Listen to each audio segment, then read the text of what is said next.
Good morning. It is so good to be with you, even if we can't be together in person this morning. What a month it has been. I don't know if we really started a new year or if this has just been the 13th month of 2021. we have dealt with yet another variant of COVID-19, a few bouts of wintry weather, and news headlines have left us worrying about the future of our country and the future of our world. I remember looking out the window of my home office earlier this month, watching several small birds huddle on the bare branches on the tree outside my window as sleet fell from a gray sky. On the one hand, I worried about those little birds keeping warm. On the other hand, they seemed happy enough despite the weather. And I thought, they've never even heard of Vladimir Putin. They brought to mind words from the poet Wendell-Berry. When despair for the world grows in me, and I wake in the night at the least sound, in fear of what my life and my children's life may be, I go and lie down where the wooddrake rests in the beauty of the water and the great heron feeds. I come into the peace of wild things who do not tax their lives with forethought of grief. I come into the presence of still water. And I feel above me the day-blind stars waiting with their light. For a time, I rest in the grace of the world, and I am free. Come, my friends, with our hearts open to both the challenges and the possibilities that this new day and this new week bring, with our hearts open to all within us that inspires, sustains, redeems, and transforms us. Come, let us worship together.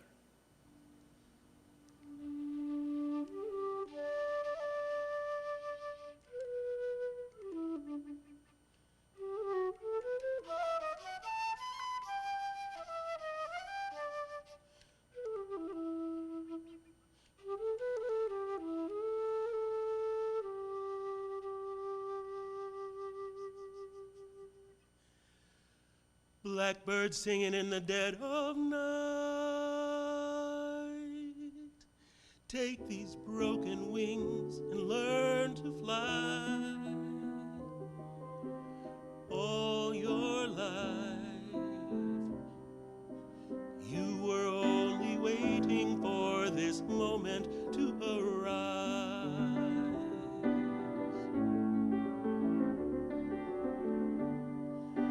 Blackbird singing in the dead of night.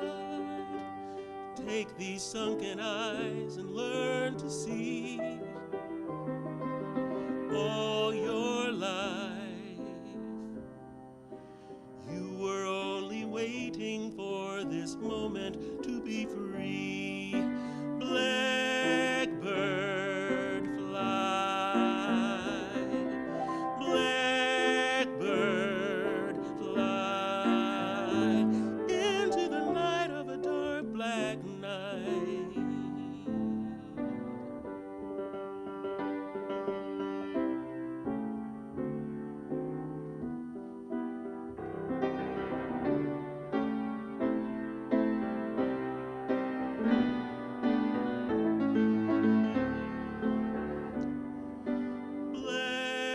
Blackbird fly. Blackbird fly into the light of a dark black night.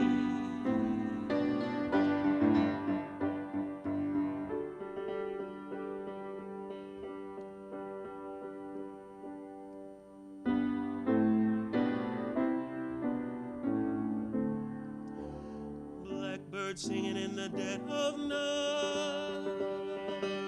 Take these broken wings and learn to fly. All your life,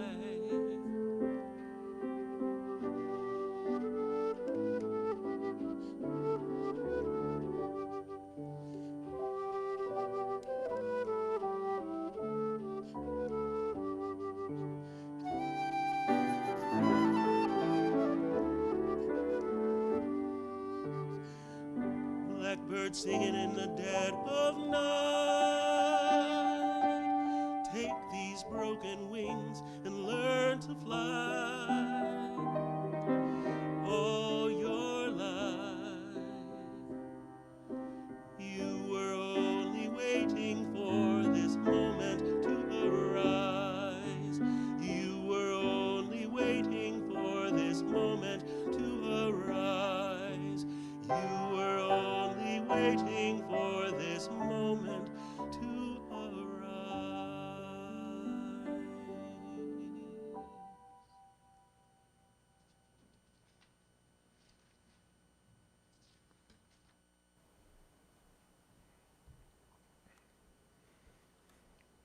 Thanks, Tim. I love that song. The flaming chalice is the symbol of the Unitarian Universalist tradition, the liberal religious tradition to which this congregation belongs. I invite you now to light your chalice. If you have a chalice at home, please light it with me.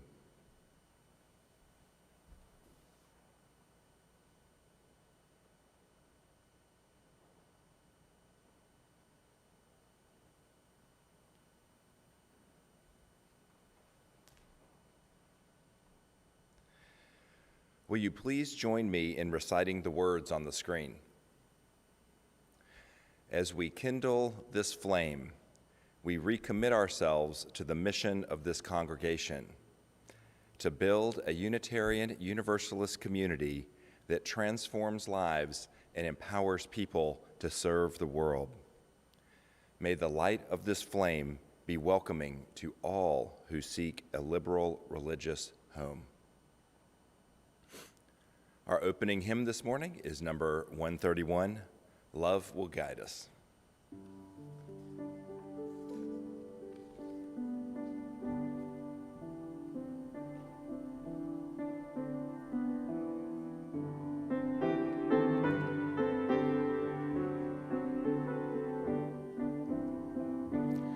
Love will guide us, peace has tried us, hope inside us will lead the way from the road to free to giving. Love will guide us through the hard night.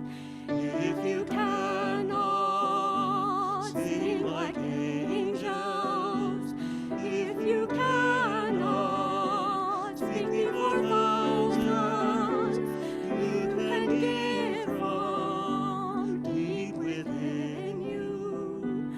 You can change the world with your love. Love will guide us, peace has tried us, hope inside us will lead the way on the road from greed to giving. Love will guide us through the hard night.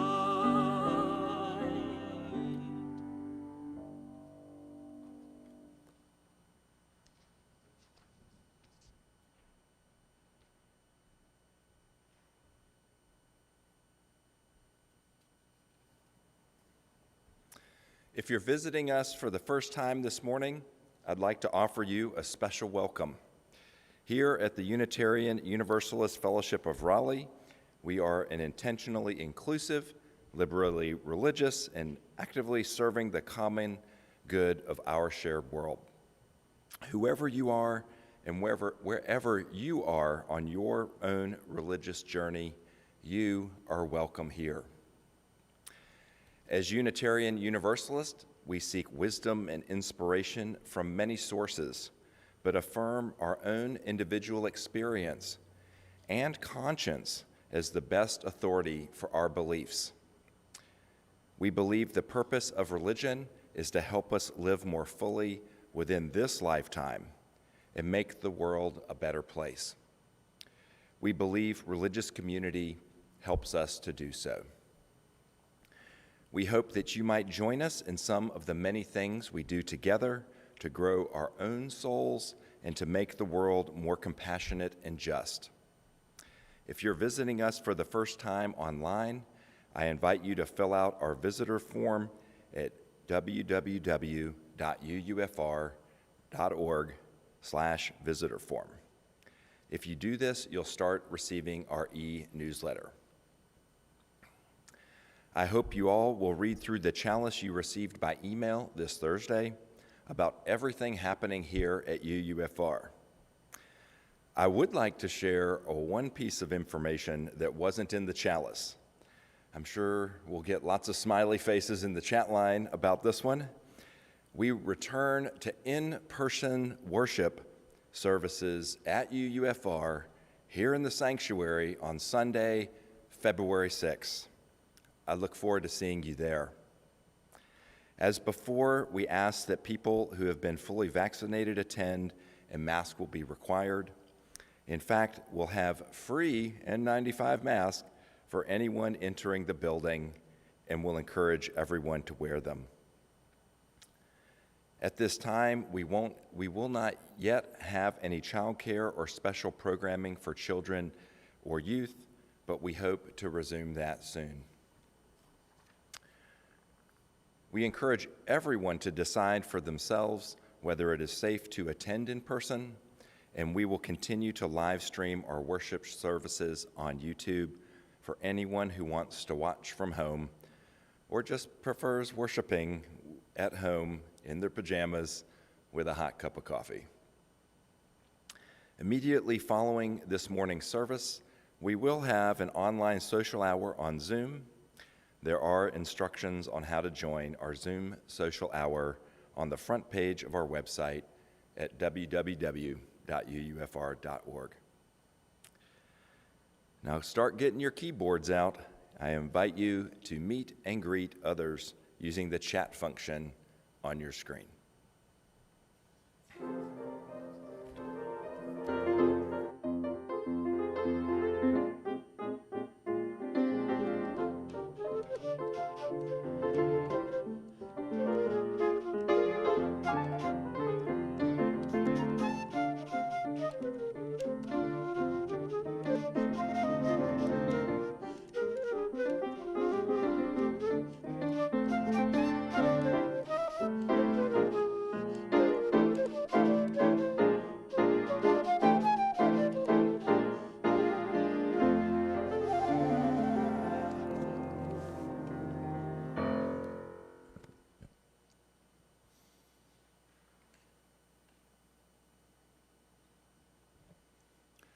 This is time in our service when we acknowledge some of our shared joys and sorrows. Anyone is invited to email a joy or sorrow to joysandsorrows@uufr.org before 9 a.m. on Sunday. You may also use the chat function on your screen. Let me share a few of the sorrows and joys I've received now. Norris Camrina, the father of UUFR member Jill Bundy Kidd, died from COVID-19 on Wednesday after 12 days in the hospital. We hold Jill, Kathy, and all of their family in our thoughts and prayers during this time of grief. Kathleen Barden shares that she is awaiting medical test results for her mom. May we hold Kathleen and her mom in our thoughts and prayers. Harper v. Hall, a lawsuit against gerrymandering in which UUFR member Becky Harper is the lead plaintiff, will be heard by the North Carolina Supreme Court on Wednesday, February 2nd. A decision is expected in February. We lift up our hopes that the court will make a decision that respects the dignity and rights of all people in North Carolina. Sherry Block and Dan Steen share that they celebrated their 24th wedding anniversary last Monday. Happy anniversary, Sherry and Dan. As we reflect on all of these shared joys and sorrows, as well as the joys, sorrows, fears, and hopes of our own lives, let's now be together in stillness and in silence, opening ourselves to that Spirit within us, amidst us, and all around us, called by many names but known to every human heart, that leads us to a fuller, deeper, richer experience of life. After the silence, our choir will sing Return Again, but now let's be together in stillness and in silence.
Return to who you are. Return to what you are. Return to where you are. Born and reborn again. Return to who you are. Return to what you are. Return to where you are. Born and reborn again. Return again. Return again. Return to the home of your soul. Return again. Return again. Return to the home of your soul. Return to who you are. Return to what you are. Return to where you are. Born and reborn again. Return to who you are. Return to what you are. Return to where you are. Born and reborn again. Return to who you are. Return to what you are. Return to where you are. Born and reborn again. Return to who you are. Return to what you are. Return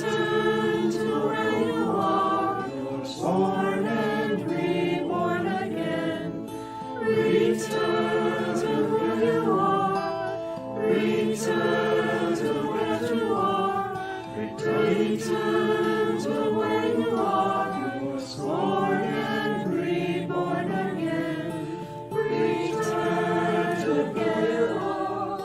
Return to what you are. Return to where you are. Born and reborn again. Return to who you are. Return to what you are. Return to where you are. Born and reborn again. Return to who you are. Return to what you are. Return to where you are. Born and reborn again. Return to who you are. Return to what you are. Return to where you are. Born and reborn again.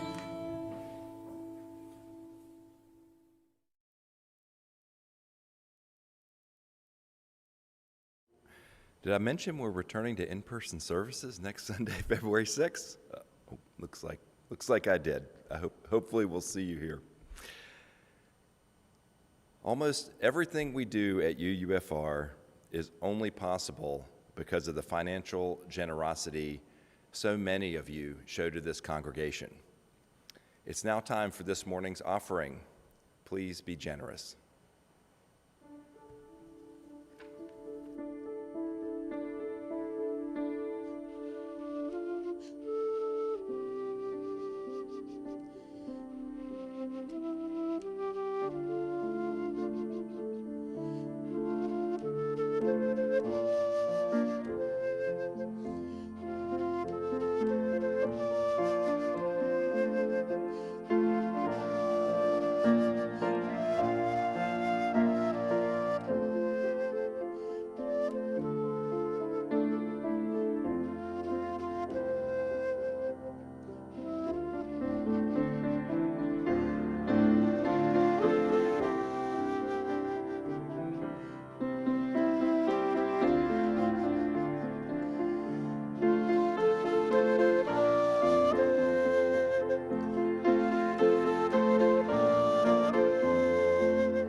Thank you, Scott. Thank you, Tim.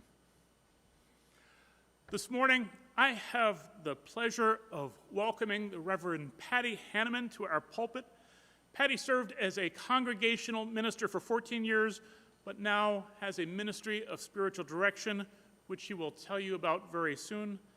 Patty, welcome to UUFR.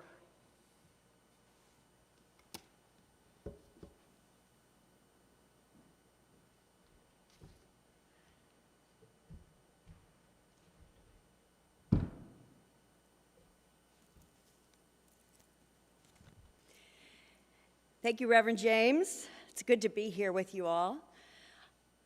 I want to begin with a reading by Denise Levertov called The Thread, and I invite you all to listen deeply to her words by taking a deep breath and then slowly letting it out so that we can let these words sink in. Something is very gently, invisibly, silently pulling at me. A thread or a net of threads, finer than cobweb and as elastic. I haven't tried the strength of it. No barbed hook pierced and tore at me.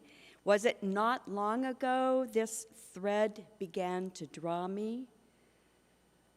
Or way back? Was I born with its knot around my neck, a bridle? Not fear, but a stirring of wonder makes me catch my breath when I feel the tug of it, when I thought it had loosened itself and gone.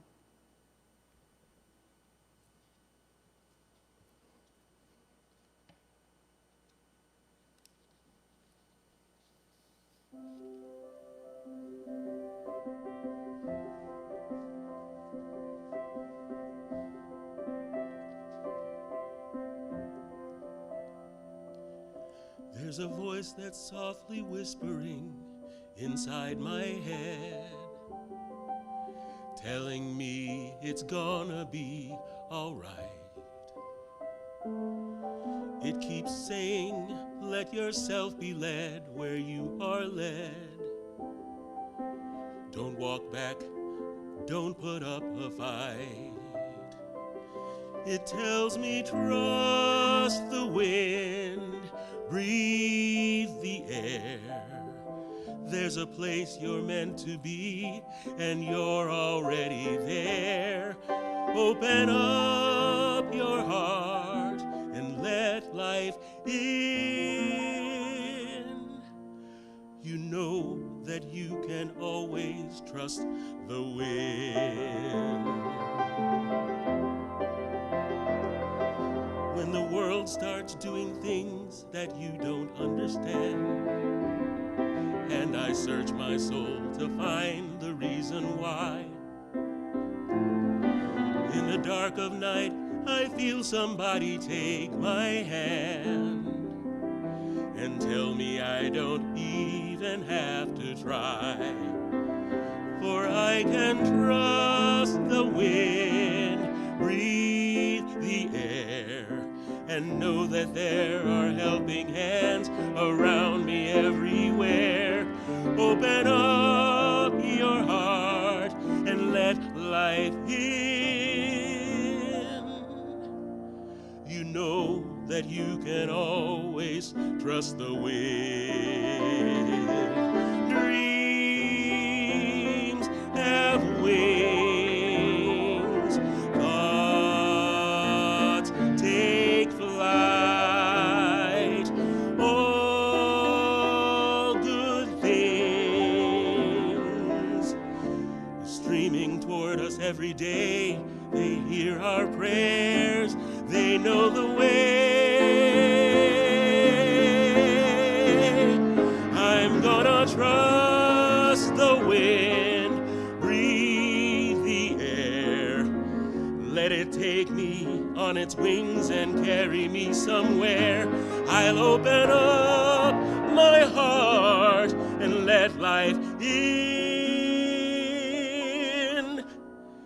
I know wherever breezes blow, wherever winding rivers flow, I'm going where I need to go. I can trust the wind.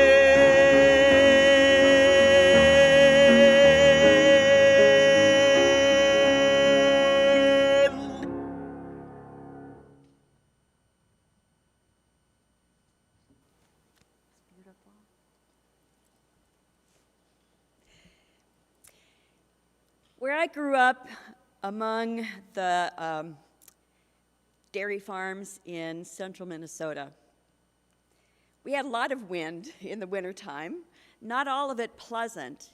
We had a lot of blizzards throughout the winter, especially this time of year. And it was common practice on those dairy farms that I grew up around that when a blizzard was called for and people were worried about a whiteout, farmers would gather the dairy cows into the barns, and then they would tie a rope onto the barn door and bring it back to the door of the house, so that every time they needed to do their milking, even in the midst of a blizzard, they could find their way to the barn and back without getting lost. It saved many, many souls in those winter blizzards.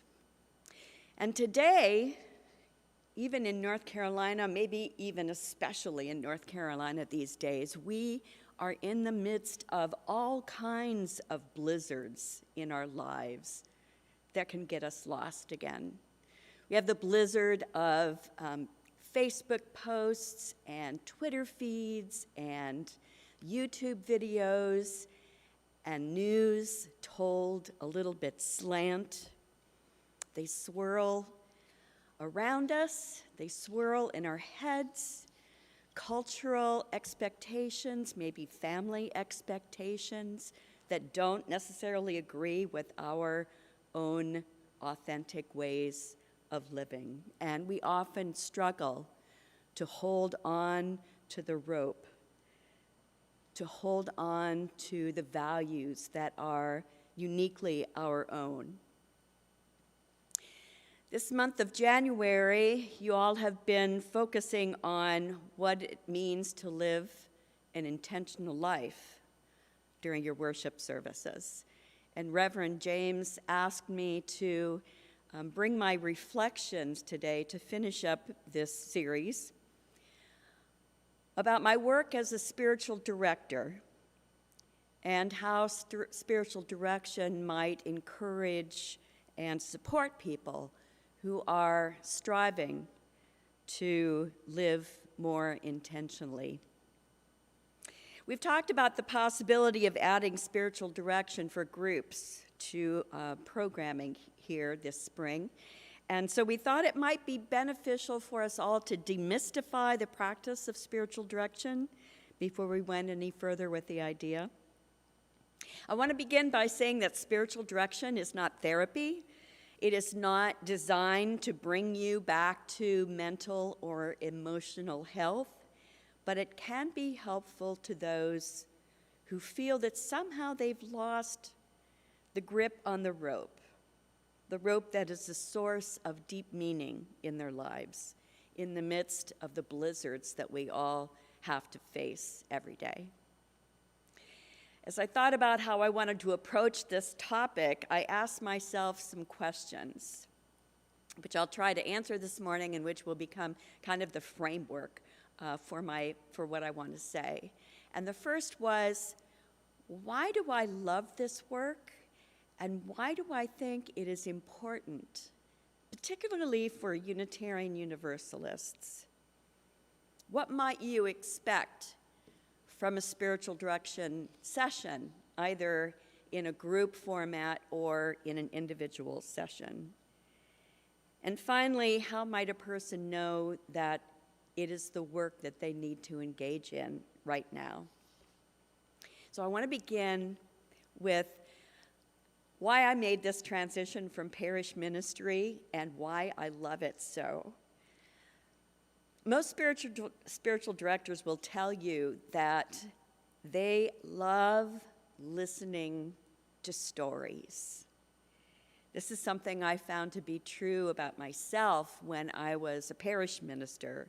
I loved sitting with members of the congregation one-on-one and witnessing this kind of quiet courage that I saw in so many people as they struggled with this question about what it means to live an authentic life. And I would often come away from these conversations feeling deeply touched, deeply privileged as well, for sharing that sacred space with them. And also more hopeful about the human condition, because I could see how much people would struggle to want to bring meaning and authenticity to their lives.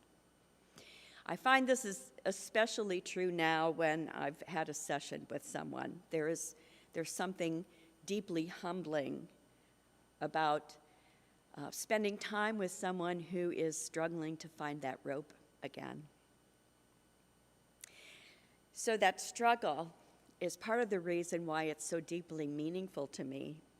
And it's also grounded in a practical theology that I have, which is described by Levertov in the poem that I read earlier, that there is not only us reaching toward that rope again, but there is something pulling us, even when we think it has loosened itself and gone. I've often quoted or paraphrased something that I learned in a seminary class in process theology, and it is this: there is in existence an entity that calls us into being, sustains us throughout our lives, transforms us as we cannot transform ourselves, and calls us back to itself when life has used us up. And it's unfortunate I can't find where I got that quote from, probably because I've paraphrased it for my own life, but it has become my practical theology and informs my ministry as a spiritual director. This entity has the power to inspire us, to persuade us, to love us, and lures us back to a way of being a blessing to the world in our own unique way of loving and serving. So there is something, in fact, that tugs us, that calls us to a more joy-filled, soulful, and creative existence. So that while we're reaching for that rope of meaning, there is also something that is seeking us in connection. And it is this entity that is the true spiritual director in any of the sessions that we have. It's always present in the room to get with us. Whatever we call this entity, it doesn't really matter. I tend to think that the Hebrews had it right when they said we're not going to name it, because any name that we would give it would diminish it. Some call it God, some call it the true self, some call it spirit, which is usually the term I give for it. But whatever name we give it, it doesn't matter, because it tugs at us regardless, even when we don't believe it exists. I believe it tugs at us. Often we don't take the time or attention to listen for it, though. And in spiritual direction, what we're doing is providing a container to listen for that spirit, to honor that source of wisdom, our direct experience of the sacred. Every faith tradition has its sets of ideals, its aspirations, its principles, its expected behaviors that together will create a culture that directs its action in the world. Jason mentioned some of those principles this morning. As Unitarian Universalists, also our congregational polity, our 7 principles, our emphasis on social justice, these are all hallmarks of our tradition. And in the West, these are known as the masculine principles of a tradition. In the East, they're known as the yang energy. They are the aspects of a faith tradition that move us forward, that give us the capacity for inspired activity and a sense of purpose. And it, of course, is critical to a vibrant life of faith. But then every faith tradition also has what's known in the West as the feminine principle, or in the East as the yin energy, that is more receptive than active. So times of stillness and reflection, time for strengthening relationships and appreciating life as it is, without regard to perfection or ideals. So yin energy is more about being than doing. It can be seen most strongly in the religious lives of the mystics who focus their faith on a relationship with the Spirit, that essence that tugs at us all. And our lives and our religious traditions are most healthy and whole when these 2 energies, the yin and the yang energies, the masculine and feminine, activity and contemplation, are kept in balance.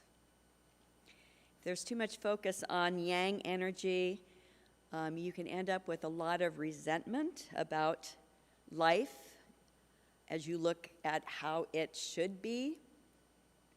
Too much time spent with yin and energy, and our contentment with life can get in the way of forward action and considering what life could be like. For the past few hundred years, actually since the Reformation, most faith traditions in the West have focused most of their teachings on yang energy. What sort of difference do you want to make in the world? What principles, what doctrines, what belief systems, what sources of wisdom are you going to use as you decide what actions to take? And for many people, this approach to faith is sufficient to keep them close to the rope of meaning. But for others, this approach is not broad enough to speak to how the Spirit moves through their everyday lives, that gentle tug that is felt in subtle ways. This is the receptive part of faith, the yin energy that expresses itself during contemplative practices, sometimes through our dreams, sometimes through those moments of synchronicity that can take on greater meaning as we pay closer attention and see them as divine little sparks of direction.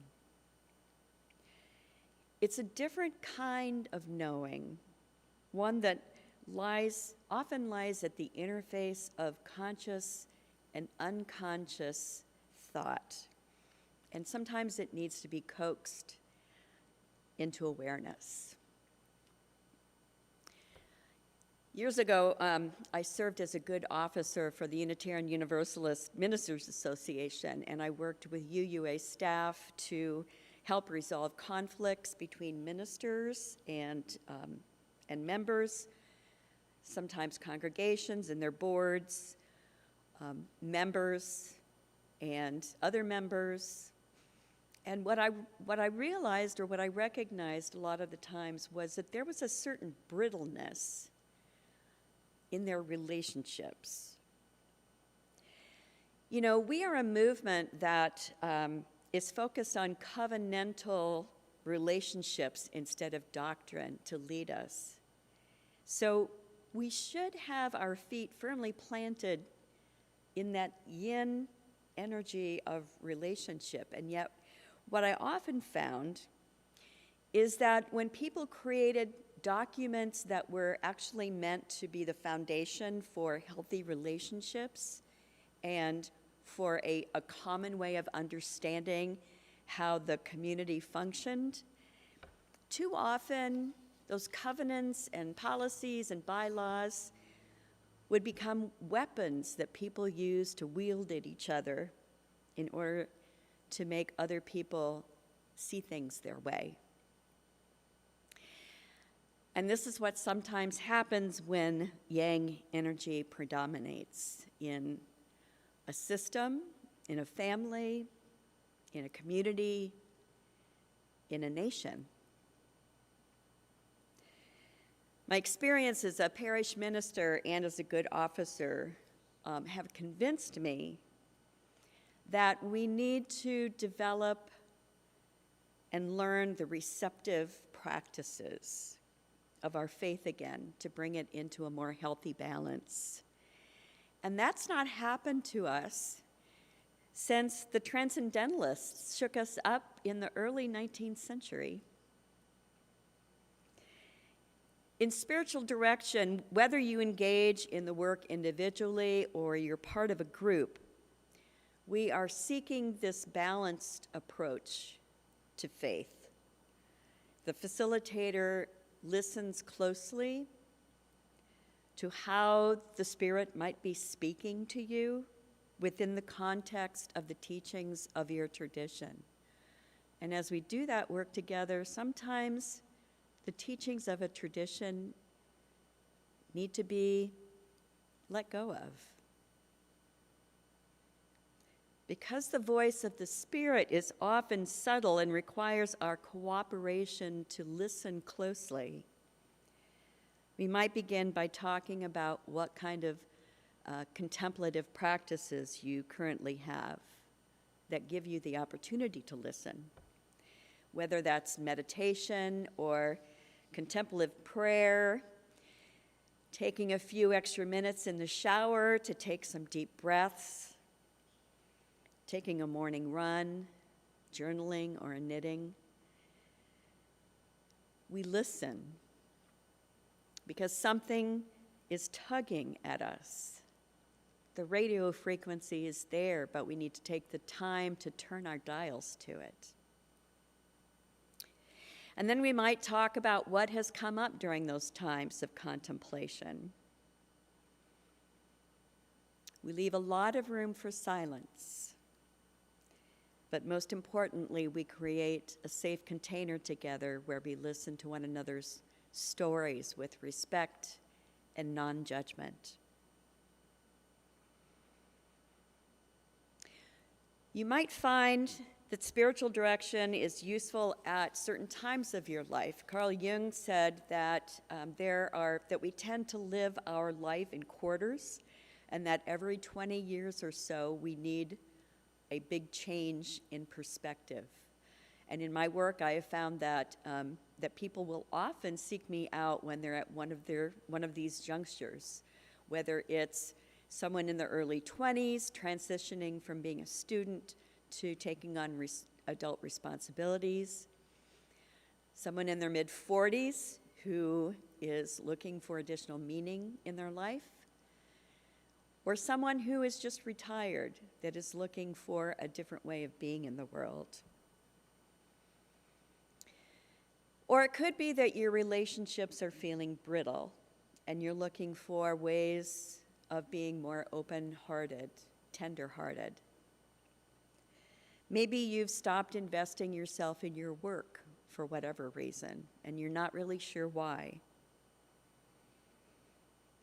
Maybe you are in a Wellspring class, and you want to deepen that experience by talking to someone, a spiritual director, while you're in that process. For lots of different reasons, you may be feeling that tug toward a more joyful and a more authentic life. These are all signs that it may be time for you to seek out a spiritual director. I want to thank you all for giving me this opportunity to talk about something that is very near and dear to my heart. And I will close by saying that preaching a sermon about spiritual direction is, in some ways, a presumptuous act, because it's something that sets oneself up as some sort of authority on the subject. And yet the work itself actually relies on a central paradox, and that is that we are all, including myself, amateurs at living. And that yet, in spite of that, every one of us already has all the wisdom we need if only we learn to pay attention to it. This brings me great hope and leaves me with a sense of wonder. May it be so. Amen and blessed be. Linda will lead us in our closing hymn this morning, number 352, Find a Stillness.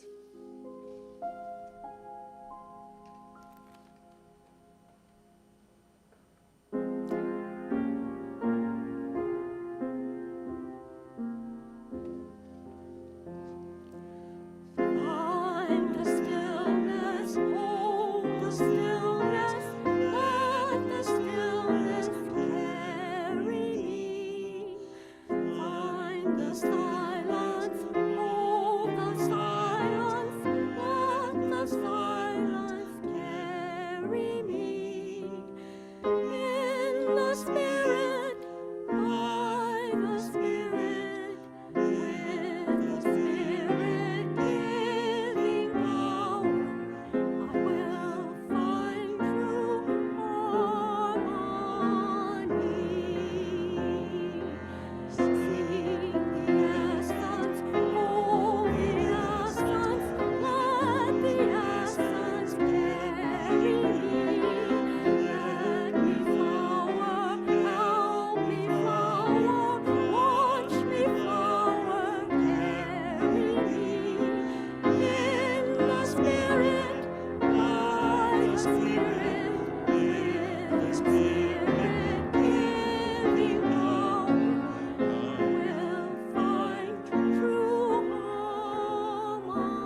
I leave you with these good words by John O'Donohue. May you come to accept your longing as divine urgency. May you know the urgency with which God longs for you. Go in peace, my friends.